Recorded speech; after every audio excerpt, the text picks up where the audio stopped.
Welcome back to another episode of The Pursuit of Myself. Ladies and gentlemen, I have something to tell you and you need to listen up. This will be airing on Wednesday, the 10th of December. Now, if you will be listening to this podcast going, I have done zero goals, zero intentions, zero strategy, or zero thought about what I want to do next year, I'm telling you now, you're doing this wrong. I cannot shout this from the rooftops. Now is the time. Now is the time. The women that make change in the following year, or even make change at any time, they don't rely on a time of year or a month or anything. They have no excuses. They have no reasons. They get stuff done now. And the reason I know this, and I know I mentioned it, I think I mentioned it in last week's podcast, but I literally manifested everything on my list. You know the date of that?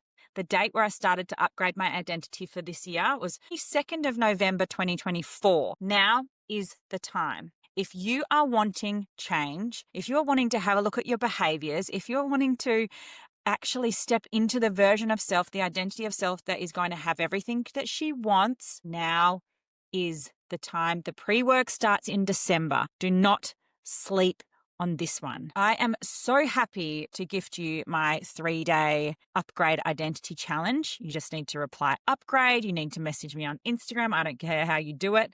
Just do it. It's 30 minutes for 3 days. It will upgrade your identity. But on top of that, the work we are doing in my community groups, inside the academy, inside the Myself Method, it starts now. I think that where I see so many people get it wrong is they think, I will start when? Yes, we're coming to the end of the year. Yes, there's lots of fun to be had. Yes, there's a lot of reset. Yes, there's a lot of exhaustion. And if we cannot hold the duality of life and those spaces in our life of business and pleasure, family and fun, all the other things that we want to do, then you are going to constantly make excuses and reasons to not do it. I see this over and over again. The work is with my clients now. We are starting now. We are planning now. We're doing strategy now. I cannot sing. I'm just going to say this over and over again. If you want to have an incredible 2026, now is the time. Upgrade the identity right now. Don't wait. Let this be the year of no more excuses. Okay, let's get into the episode. Today's guest is someone whose work goes far beyond weight loss. Nicky Tangney is a subconscious transformation practitioner who helps women break free from the emotional patterns, beliefs, and nervous system loops that keep them stuck in the cycle of dieting, self-punishment, and shame. Her story is one so many of you will resonate with. Decades of weight struggles, the constant fear of when will it all come back, the pressure to restrict, perform, and be good, and then the moment everything finally clicked. Nicky didn't just lose weight, she rebuilt her relationship with her body, her mind, and her identity. She brings a powerful blend of neurofeedback, subconscious healing, and deep emotional work that changes lives from the inside out. You're going to hear a lot today about why food is never the real problem, why willpower is not the solution, and how your subconscious mind determines more of your results than any diet ever will. This conversation is a permission slip to stop blaming yourself and start understanding yourself on a deeper level.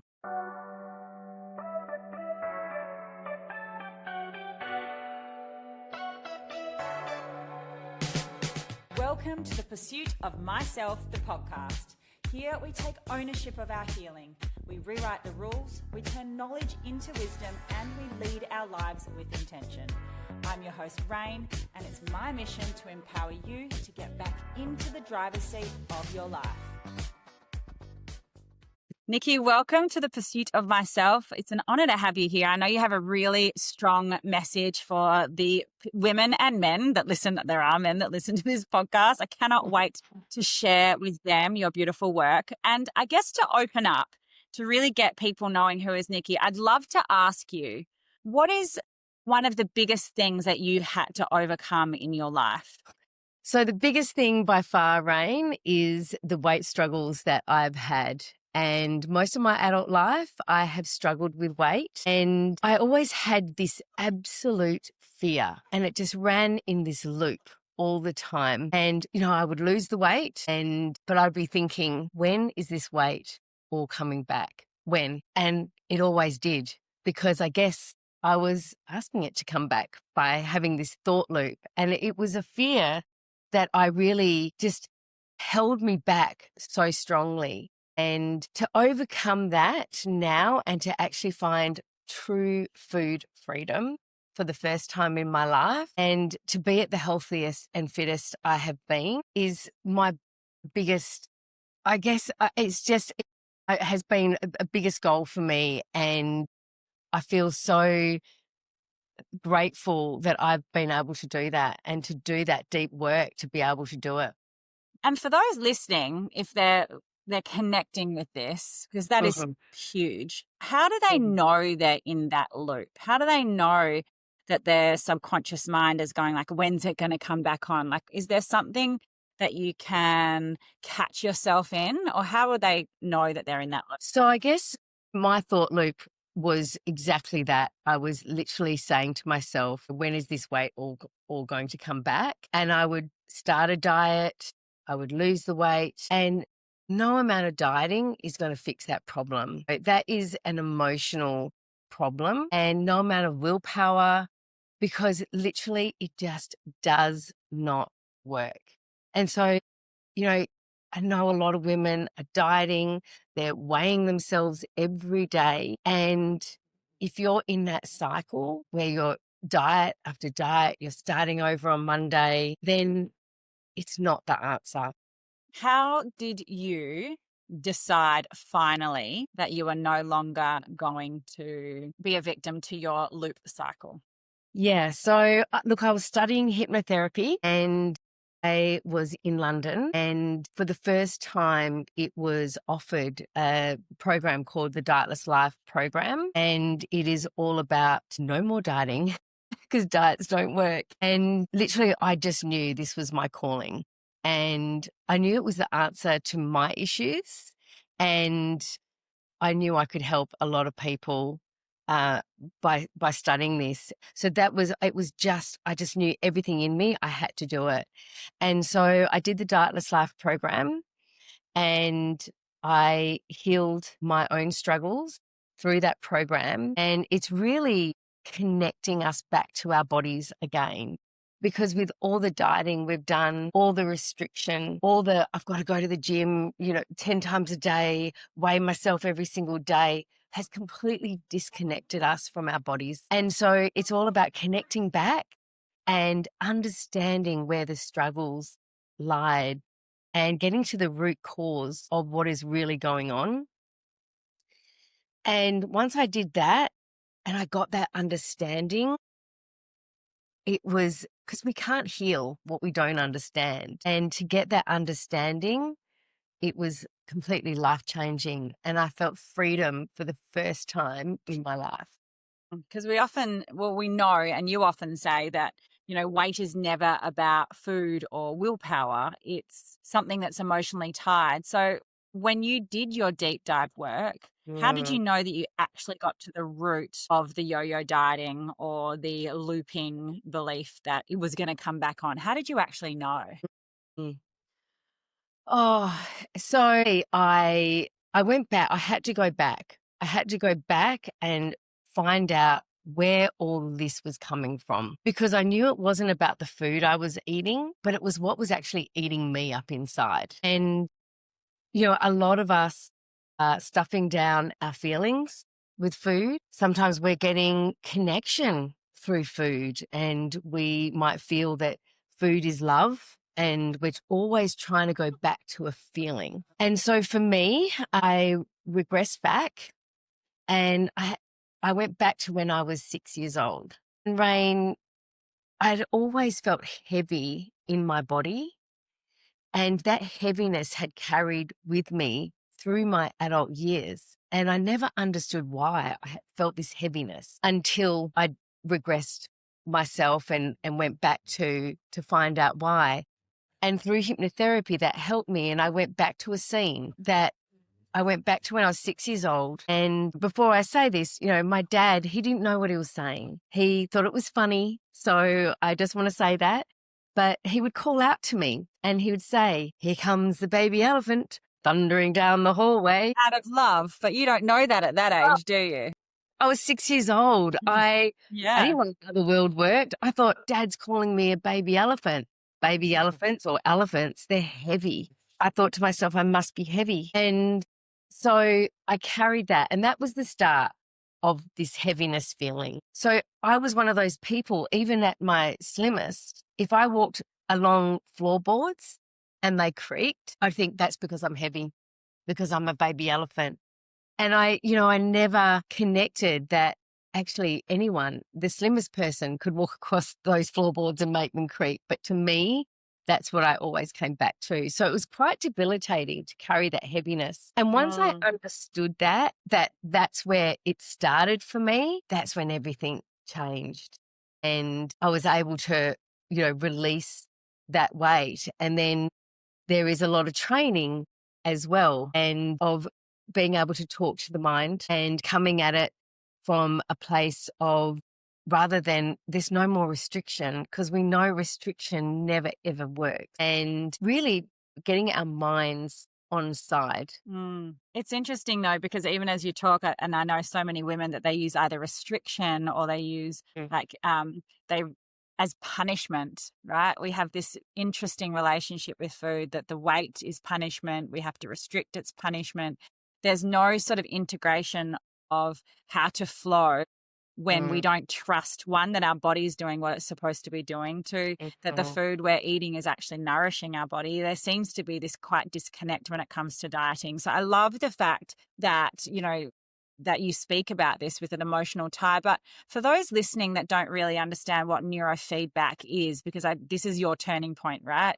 You realize what it was doing at a neurological and a chemical and embodied and an energetic level. For those who don't understand that, how does it work with the nervous system? Like, how did you work with the nervous system in a way that brought that critical piece into your consciousness, let's say, so that you could stop your self-sabotaging patterns? So the neurofeedback was the start of my healing journey. And I had tried everything, and I'd done a lot of work on myself, but it wasn't until I started neurofeedback that it was completely and utterly life-changing. And within a couple of sessions, I felt a relief that I had never, ever felt before. And I loved that. I love that so quickly we can train the brain and train those neural pathways, and to really bring in that absolute regulated nervous system and to find that absolute calm. And I had never felt that before. And to be able to just walk into a place and not feel nervous or, have that anxiety. And I didn't think, and I've never been an anxious person. I've always felt like I was a confident person, but I don't think I really understood what that meant until I could walk in and not have any worrying thoughts. So neurofeedback was the turning point for me. And that's when I wanted to take that deeper work into a more subconscious healing, and really and that's when I discovered hypnotherapy, and to bring in that more of what was really going on underneath. And because we can't heal at that conscious level, and we have to heal at the subconscious, because that is 95% of our mind. Everything I do is healing at that subconscious level. And because that is where all of our emotions are, it's where there is no rhyme or reason to our struggles, because it's all held in this subconscious mind, which is like our childlike mind. So we have to go back and update it, so to speak, and give it an upgrade as well, and bring it into, we're in 2025, and we are forever upgrading our phones and our laptops. But when have we ever gone in and upgraded our minds? That's literally, that. yeah. And that's what neurofeedback does, hypnotherapy. And I know your amazing work, Rayne. We're sort of all healing on that subconscious level. I love that. And even like, to put it plainly, it's like your body is running on a system that subconsciously thinks that the baby elephant is big and heavy. And once you can identify that, and the analytical upgraded version identity of you says, well, that's just not true, then it stops having those, with repetition and with consciousness, you stop having those looping behaviors and those looping thoughts. So the chemical reaction, and this is the thing that I speak about with my clients so often, is it's like you don't even know what's running the show unconsciously. But No. like you don't know before your analytical mind comes in and says, oh, that's stupid, you're not fat, or you're not this, or you should, like before that even happens, the chemical reaction has gone off inside your body to create the same anxiety, the same results, the same reaction over and over again. So the power is in, yes, identifying that thing, if there is a thing, so that it stops that loop of chemical emotions going off in your body. You can catch it with your mind and go, oh, actually, that's not true, is it? Yeah. Like it's bringing that unconscious conscious. Absolutely. I was just about to say, we've got to bring it to our conscious awareness. And when we've got that conscious awareness, then we can break those automatic patterns that are just, we don't even know we're running. And so many of my clients, you know, it's like, I guess, you know, you do the neurofeedback, when I do the hypnotherapy, it's like we're sort of putting like a wedge in that automatic behaviors. And for example, the overthinking, you know, a lot of us overthink, and, you know, it's a protection mechanism for the brain. And really, once we sort of put a wedge in that overthinking and calm all of that down, and we say, you know, how is that overthinking going now? And to see that you're not overthinking anymore.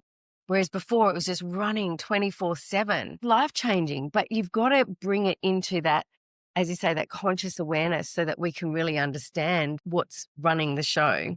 And until we go back and find out what's going on, only then can we start to really heal. Yeah. And that's how I love how you frame that, because what's coming up for me is it's like it's not about more effort. Everyone thinks more effort, more this, more that. It's not about more effort. It's about teaching the body it's safe to stop running from that thing, you know, and that's so powerful. And I feel like, sorry. No, you go. And I love that you said running from that thing, because just our rushing alone is spiking our stress response in us and spiking our cortisol. And I know there's so much talk about cortisol, but really just that, like I'm late for this, or, you know, we've all got these phones that are pinging at us all the time, and is literally causing us to have a stress response. So we really need to, you know, bringing in that peace in our lives, and not rushing from here to here to here, and realizing we've got to take that moment and take that breath. And, you know, so many women that I speak to, and I'm a mother, and I know you're a mother, and we're always trying to do things in pockets of time. Like, for example, waiting to be picked up. I'm just going to quickly fold some washing, is what I was just talking to a friend about at a party. And I said, that's the time when you're waiting to go out. Sit down, take a peaceful moment. You know, but we're always going, okay, I've got to fold that washing, I've got to do this, you know, we're always having to do something. And urgency, isn't it? There's always that level of urgency. And I don't think we realize, until we, again, bring that to our conscious awareness, that is actually causing us stress, because we're not taking moments of time just to take a breath and just to be. I also know, Nicky, you know, you and I have had a fair few chats on the back end about a few things. And what I see also is women tend to want to blame. Do we want to blame? Is that the right word? But it's either the food or the hormones or our age or whatever it is. And not saying none of that is true, because I think everything can hold its true space in the story. Right? It doesn't have to be one or the other. But if you said to someone the simple things like, did you realize that if you slowed down and took a few deep breaths and managed your stress levels, you'd probably lose weight? You would, absolutely, you know, like if you learned to manage your cortisol, you'd probably lose weight.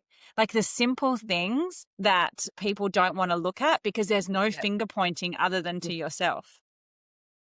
And, you know, Rayne, I think you nailed it completely and utterly on the head, and it actually breaks my heart and actually makes me quite emotional, because we've been so busy blaming ourselves, punishing ourselves, guilt, and because we've turned it on ourselves, it's our fault. And, you know, just to bring it back to dieting, because I know I don't know one woman that hasn't dieted at least once or many times. But just to bring it back to that, the diet doesn't work. And who do they blame? Themselves. And actually, they need to start blaming the diet because diets don't work. And the statistics show, Rayne, 98% of diets fail. That means 2% work. That's huge. It- Yeah. it's huge. You know, I've done every diet. I've punished myself at the gym, and none of it works because all it does is exactly that. It puts stress on our body and spikes our cortisol. So I was even talking to a 24-year-old the other day, and she was going to Pilates 7 days a week and then walking every day. I said, stop. I said, you're doing too much, And I think this is what's also happening is training our bodies that the only way that we can lose weight is by doing a workout and more workouts and restriction. And actually, it all comes back down to really our cortisol, our hormone, our stress levels, and we know movement is good. We know walking is great, especially for our cortisol levels. But too much is literally just too much. And it's full of stress because what is the thoughts that's going on? I have to do Pilates 7 days a week and I have to walk every day. Yeah. And so if I'm not, then I'm failing and I'm not trying my hardest and I deserve to be this weight and I deserve to. It's just and that then I pattern can't lose weight if I don't do this workout, if I don't do this Pilates session, if I miss it, and then you see the guilt and the shame carries on.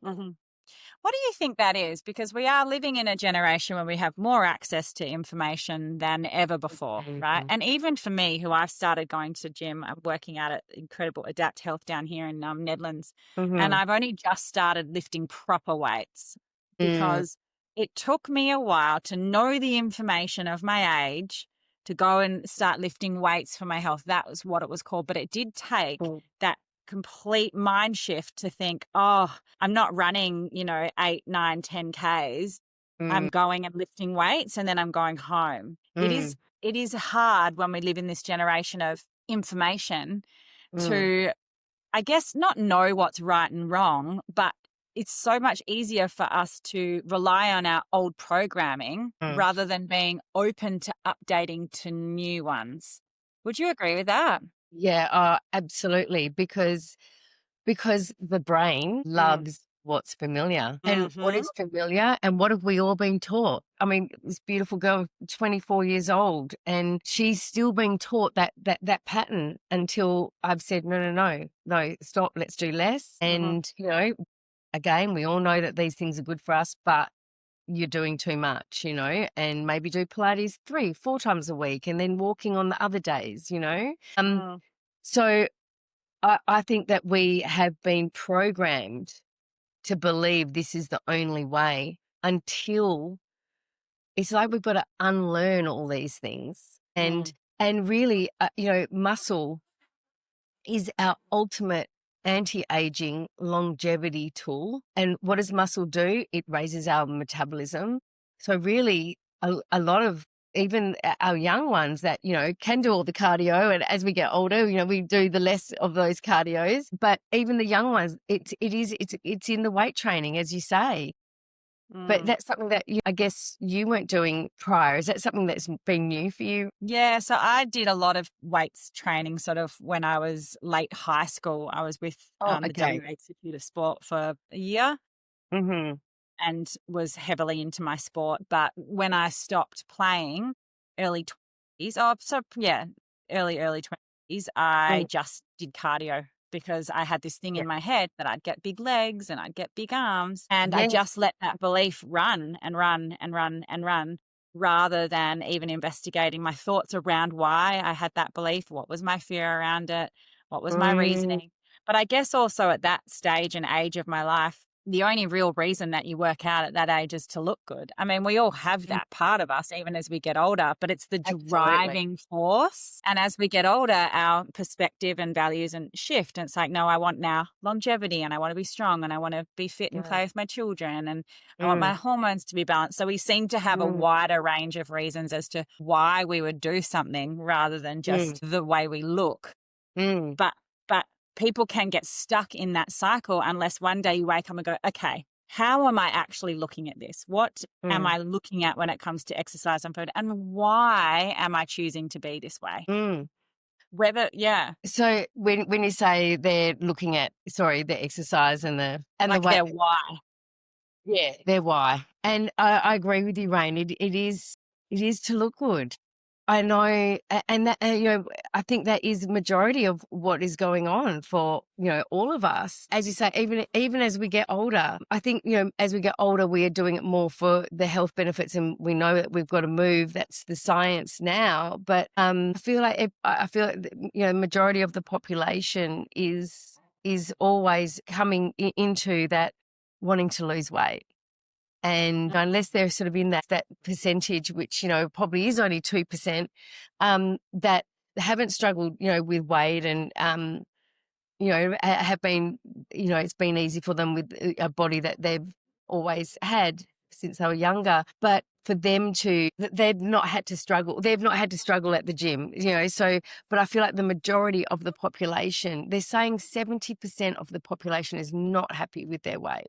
I think also what I said, what would you have to say for the woman in her 40s and her 50s that she feels like she's doing everything right? She's probably feeling like her hormones and her age and everything are working against her. And as you just said, 70% of women are not happy with their body. They go from this perspective shift of very easily looking good to going, okay, I have to choose another reason why I'm exercising now. What would you, I know that hormones and cortisol play such a big role, but how do you work with women in that mindset shift? So in that they're exercising for a different reason without so much control over how they look, but how they feel. Yeah. Okay. So they're not happy with their bodies and they're wanting to make the shift at the gym. Yeah. And they're doing everything right. That was me. And that is so many of the women I see. And they're like, what is going on, Nicky? They're like, what? But I'm doing this, I'm walking, I'm eating this. But, when we really break it down, that's when we've got to come at it and look at what is the struggle underneath. And a lot of the time, obviously, as we're sort of getting older, what we used to do doesn't work anymore. What worked in my 40s is not working. I'm 52 now, but, I've had to change everything.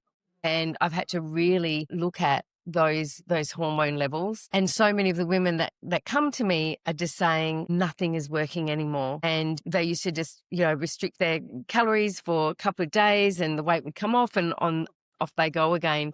Well, that doesn't work anymore. And so it is quite devastating because even women that have been slim all their lives to then sort of, hit that perimenopausal age, they're in their 40s and it starts to happen, and then late 40s, that's when it comes on and that's when their body changes and they can't do anything about it. You talk about limiting beliefs in your work. Can you share sort of the top 2 or 3 main ones that you see? The biggest one by far is not feeling enough. And I feel that our kids carry that belief with them. But, if we're just looking at it sort of on this journey, is we're going to the gym because we're telling our body it's not good enough.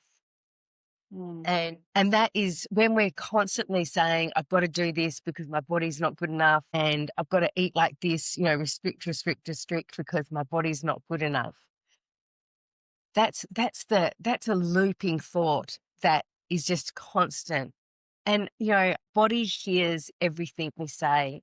Our cells are listening to everything. And so we really want to really feed our body beautiful thoughts because it will respond. And, and when we're telling our body it's not good enough, and I feel like this belief of not feeling enough, is also driving so many other factors in our lives. And it is the one core belief that everyone carries, limiting belief that everyone carries. But one of the ones that really affected me was I never, ever thought a body that I loved would be available to me. And I just thought, no, a slim body is not available to me. But the truth is, Rayne, everything is available to us. And, I had to really uncover that limiting belief twice in my life. And once was when I first studied dietless life and overcame my weight struggles, because I just honestly thought it wasn't available to me. And then I got the body that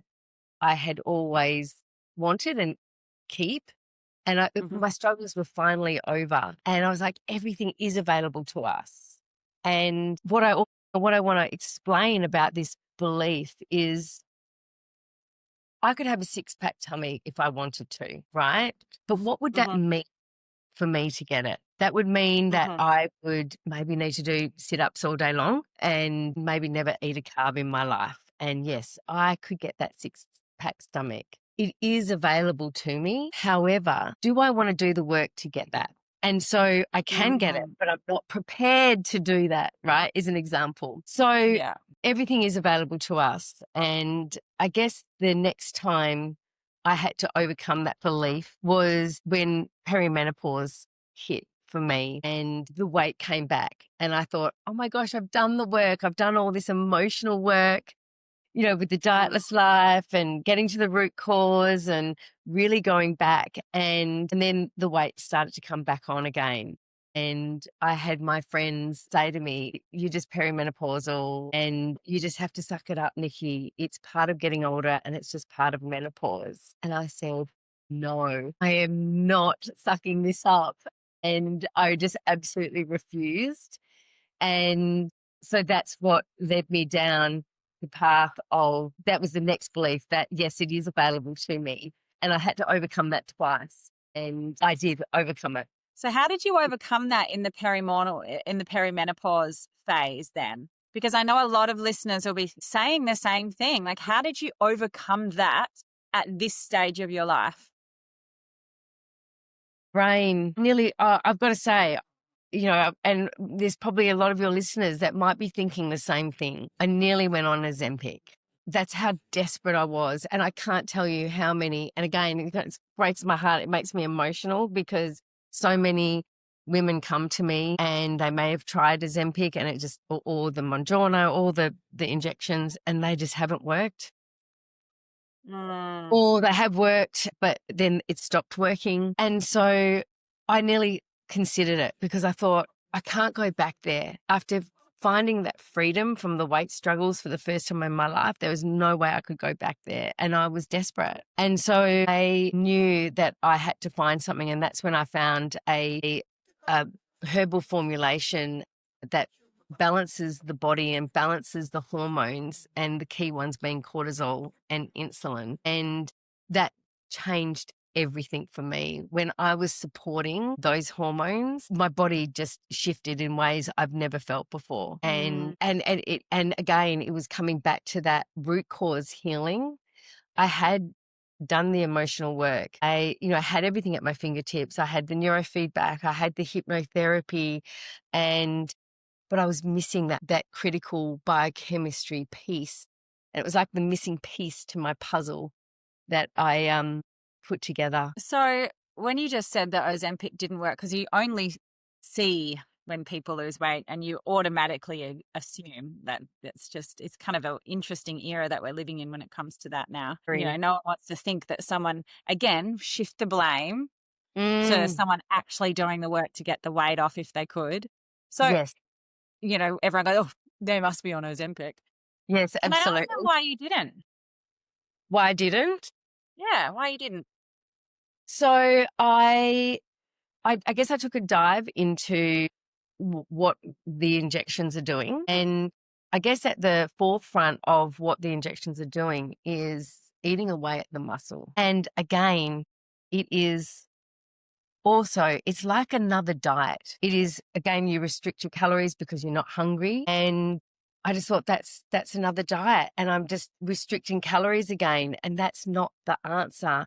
And what it does is brings down lowers the metabolism. So you can't burn off the food. And that's why when people come off Ozempic, they get the weight gain back because they've destroyed their metabolism. I didn't want to do that.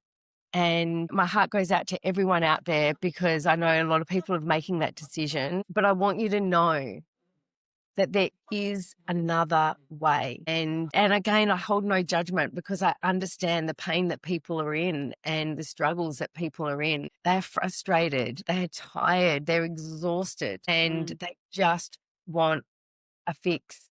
And we're all going for that quick fix, and I get it. But I just want to say there is absolutely no quick fix to anything that we do in life, because if it's a quick fix, it'll only fix it for a short period of time. Yeah.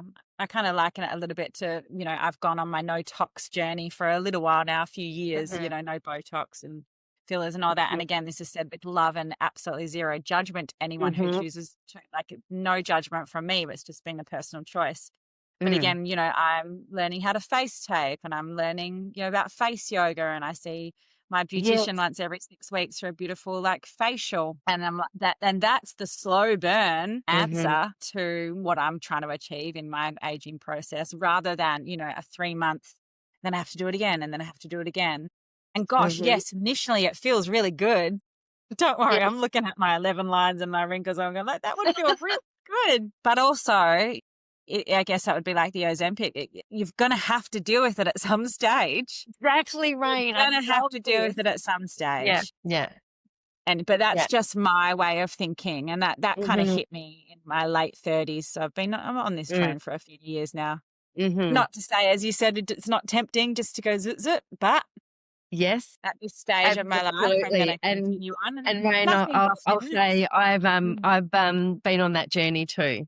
And so I've been exploring that too, and I hear everything you're saying. It would be easy to just, as you say, you're right. It's a short-term fix, and really we're wanting to, lower all that toxic overload in our body so that we can function at our best. And I guess if we look at toxins, we've got those physical toxins, but we've also got those emotional toxins, and they all have to be processed by our body the same way. So, and as you say, we're going to have to deal with it at some point. So let's find another way. Let's find a really healthy way so that we can be at our best. So when we're grandparents, we can be running after, our grandchildren, and in the times of, and my heart goes out to those that are dealing with, ailing parents and thinking about putting them in homes, or they are in homes. I want to make sure that my kids never, ever have to make that decision. And so I'm on this journey of longevity and true health until the day that my heart says, you know what, it's time now, Nicky, but I want to still be able to be completely functioning so that no one's having to look after me. That's my real goal now. It's really sort of thrown me, I think, hitting, late last year, perimenopause happening. I feel that that's really has thrown me into this path of true and utter chasing real wellness now, and not just going to the gym for the good, to the looks and how we want. It's all about anti-aging and longevity and pure health. Yeah. And I love how you just talked about emotional toxins, because, even in the work I do, we might be building businesses and, doing all the big things, but at the core of it, we are working out your emotional toxicity so that we can clear it and start creating this new identity. And that's kind of I see even in the work that you do, this isn't just about weight loss. This is about emotional and subconscious healing so that you can live your best life, not just lose weight, but live your best life. And this ripple effect of the work, it will fly so much further than just weight loss. What do you see the biggest thing that shows up with your clients other than just weight loss? The biggest thing, Rayne, is to see my clients connect back to their bodies again and love their bodies, because they might have had a lifetime of not liking themselves and telling themselves that they're not good enough, and to connect them back and for them to like actually love their body and see what their body has done for them. That is life-changing for them, because they love themselves. And that is the biggest thing. But it's the glow, and it's the health. Mm. It's the health that they drop that weight. And, I like to not use the word loss, because our mind does not want to lose anything. I So that love could that. be, yeah, because that could be my little tip for all of your listeners now. And look, we talk about it as weight loss because, that is, I guess, what everyone is Googling. And so, we've got to sort of have that point. But if I can just, one little tip, our mind, if we're saying, I've lost this, I've lost that, to the mind is like, well, I'm going to find that back. Because think about when we lose something. If we lose a necklace, for example, what are we always trying to do? We're trying to find it all the time. And it's painful when we lose something, right? And so the mind doesn't want any pain. It's always seeking to push us towards pleasure. And so it sees loss as pain. And so if the listeners, if they can start using the word I released 5 kilos, or I dropped a dress size, I discarded, whatever feels good, we can replace that word loss. I love that. I link it and do a lot of language around money and abundance in that Yes. same well, because I also see the self-sabotage that people have with food or weight. They're often doing the same thing in business and with money. They just can't hold it because they're Yes. constantly trying to get rid of it. Trying to get rid of it, pay bills, get rid of the weight. And then so the challenge is to actually be able to trust yourself and to hold what it is that you're wanting, which is so much deeper than just that conscious choice, isn't it? You've got to go down to that. Why am I constantly trying to push things away or make things a certain way? I And love that's that. also, it is. And I think that's what stands out with me about your stories, because it's not about not trusting the experts. It's more about not searching for something outside of yourself to make you feel good. Not searching for the diet, not searching for the weight loss, not searching for the money, the relationship. It's like, it all starts here. This is where it is. What's my belief system? Whether it be about the baby elephant, or whether it be about, the weight and how much weight I need to be to look pretty, or whether it be about my hormones and how I feel about our body. It's going back to self and self-trust and self-investigation, so that you can actually start living from that identity that you can, it's not even an identity that makes you happy. It's an identity that you can have a partnership with, a loving, beautiful partnership with. Yeah, absolutely. And, and if we look at the body and how many amazing things it does for us, and if we can, that's what I was going to say, if we can just trust our body that it knows how to heal, it is always trying to heal, and it is always protecting us. And that's what I, also, our fat, we've got to be thankful for our fat, because really it is one big, layer of insulation that, is wrapping those harmful toxins that we may have ingested, from the foods we're eating, from the air we're breathing, from the water we're drinking. And, those toxins, our fat will protect us by wrapping those toxins around in some fat so it doesn't touch our organs. So if we can just start to go, you know what, I love my fat. My fat has been keeping me alive, and so when you start to love it and say, thank you for looking after me, your body is going to do so many amazing things back. And I always sort of say, you do one really good thing for your body, and your body's going to do 10 back to you. And if you just keep being consistent and just coming at this from a place of love, then it will all happen if you can just trust the process, that your body knows what to do if you just give it the right environment. Yeah, I love that. It always speaks into that emotional freedom, isn't it? That not succumbing to the constant overthinking, second guessing, low self-worth patterns. To be emotionally free of that is an absolute inside job. It's completely life-changing. Yeah. And I guess, really, and just to sort of finish up on that, just loving our body is, you know, we have to love the body that we have. We can't come at it from a place of, not liking and saying it's got to do this and it's got to do that. But let's love the body we have so that we can be in a body that we love. So if someone listening to this is like, I hate my body, there's nothing, like I'm overweight, I don't like the color of my skin, I've got curly hair, I want it to be straight, like whatever it comes up. Like, how do you tell someone to love their body? How do you get them to actually go, okay, I'm going to love my body, whatever, Nikki, eye roll. Like, whatever, Nikki. Yeah.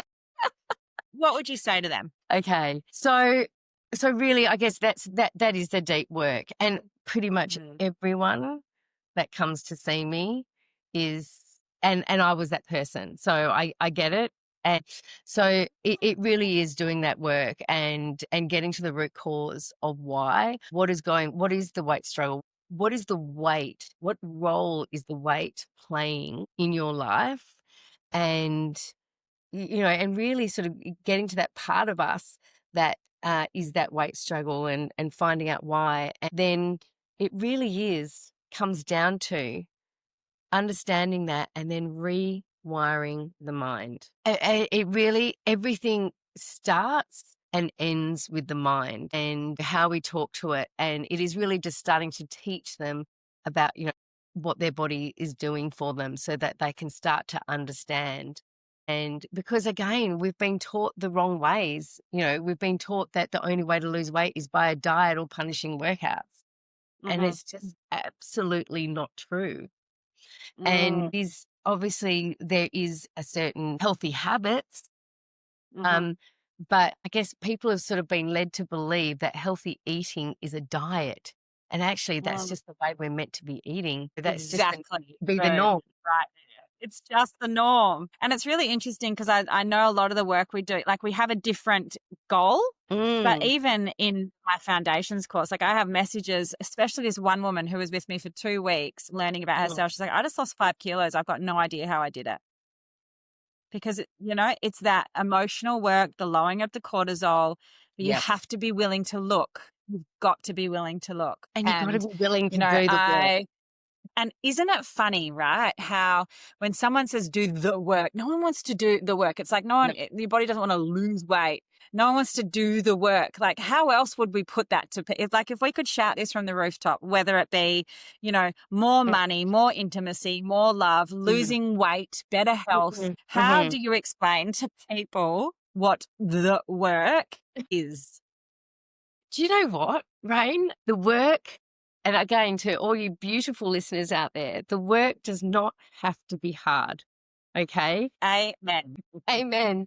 Do you know what? It can be quite remarkable. I think we've just put this heaviness to it that we all need to go and see a therapist and emotionally unload. But really, it is getting to the root cause of our struggles. And if you are prepared to make that investment in yourself, right? I want you to, there's so many people, on the injections, on the Ozempics and all the other ones, and they're prepared to go and spend that money on a quick fix that costs, a couple of $100 a month, but they're not prepared to go and do the thing that might take a bit more effort, but will get you the long lasting, forever changing results.